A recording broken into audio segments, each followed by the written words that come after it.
आज हम डिस्कस कर रहे हैं डी मार्ट के बारे में, जिसको हम एवेन्यू सुपरमार्ट के नाम से भी जानते हैं। आज हम डिस्कस करेंगे कंपनी का लॉन्ग टर्म चार्ट कैसा है, इंट्रोडक्शन कंपनी का हम डिटेल में देखेंगे, शेयर होल्डिंग पैटर्न देखेंगे, फाइनेंशियल देखेंगे जिसमें मुझे इनका बैलेंस शीट काफ़ी अच्छा लगता है, मैनेजमेंट सैलरी कितनी विड्रॉ कर रहा है एनुअली, और लास्ट में मैं आपको बताऊंगा कि मैं क्या व्यूज़ रखता हूँ इस कंपनी के लिए। नमस्कार दोस्तों, मेरा नाम है कांति और आपका स्वागत है आपके अपने ही चैनल रिटेल इन्वेस्टर के चैनल में। मैं आपको बता दूं कि इंट्रोडक्शन में हम थोड़ा यहाँ पे ज़्यादा टाइम देंगे तो वीडियो थोड़ा लंबा ज़रूर हो सकता है, लेकिन अगर आपने स्किप किया तो काफ़ी इंपॉर्टेंट इन्फॉर्मेशन आप मिस कर सकते हैं।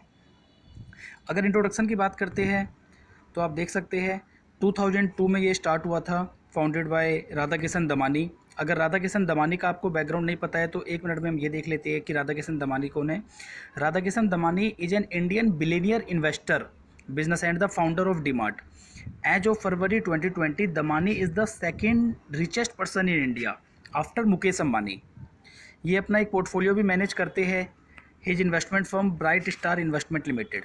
तो ये एक बिलियनियर इन्वेस्टर है, इनको काफ़ी ह्यूज एक्सपीरियंस है बिज़नेस का, मार्केट का। जैसे हम मिस्टर राकेश झुनझुनवाला को जानते हैं, सर वॉरेन बफेट को जानते हैं, ऐसे इनका भी अच्छा खासा नाम है अगर हम इंडियन स्टॉक मार्केट या बाहर के भी स्टॉक मार्केट की बात करें तो।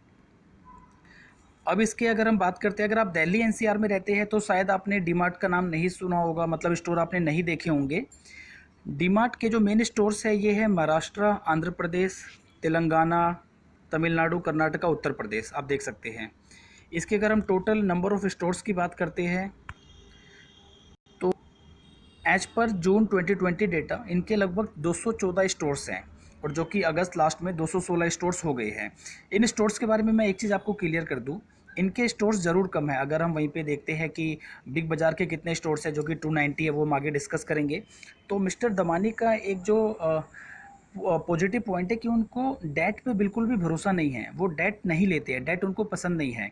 ये सारे ही स्टोर्स इनके अपने स्टोर्स हैं, लैंड इनकी अपनी है। ये क्या करते हैं, पहले कैपिटल जमा करते हैं, पैसा रेज करते हैं प्रॉफिट से, रिजर्व से या कहीं से भी, उसके बाद उसमें ऑपरेशन स्टार्ट करते हैं।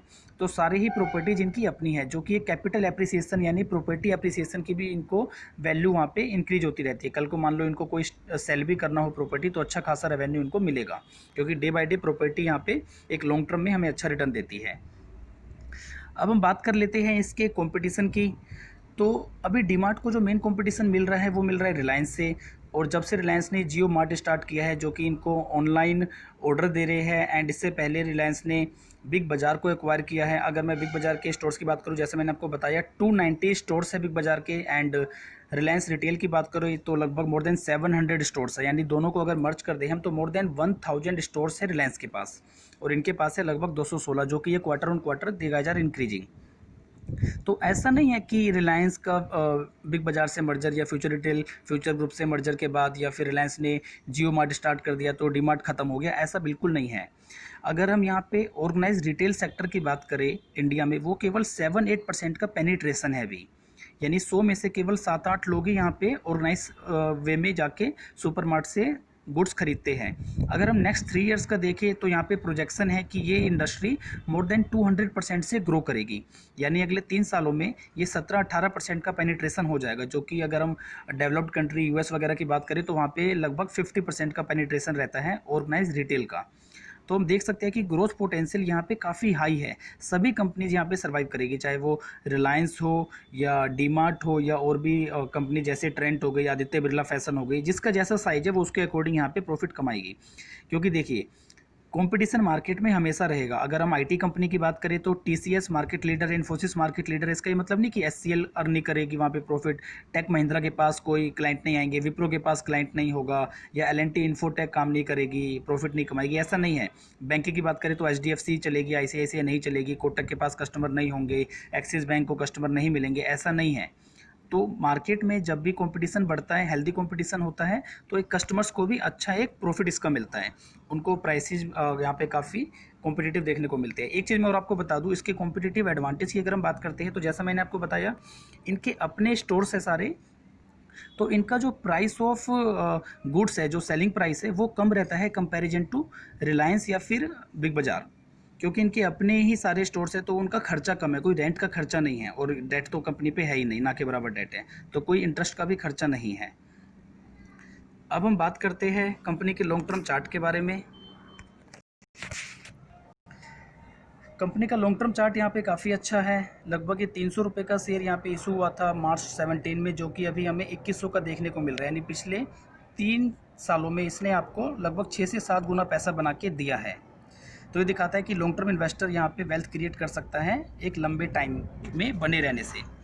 अगर 6 महीने की चार्ट की हम बात करते हैं तो लगभग इसका 2400 कुछ का रेजिस्टेंस है, 2500 का, और यहाँ पे सपोर्ट है 1900 2000 का, जो अभी भी ये 2000 के लेवल पे आया था कुछ टाइम पहले ही। मैं आपको आगे डिस्कस करूँगा कि इस कंपनी में मैं कैसे अभी पोजीशन बना रहा हूँ। अब शेयर होल्डिंग पैटर्न की अगर हम डिस्कशन करते हैं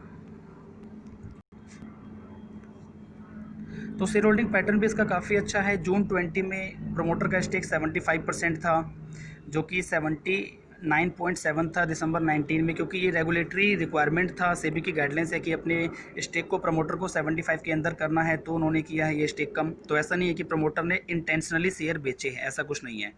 एफआई की होल्डिंग देखें तो अच्छा खासा इंक्रीज करा एफआई ने, 6% से 10.42 का कर लिया है एफआई ने।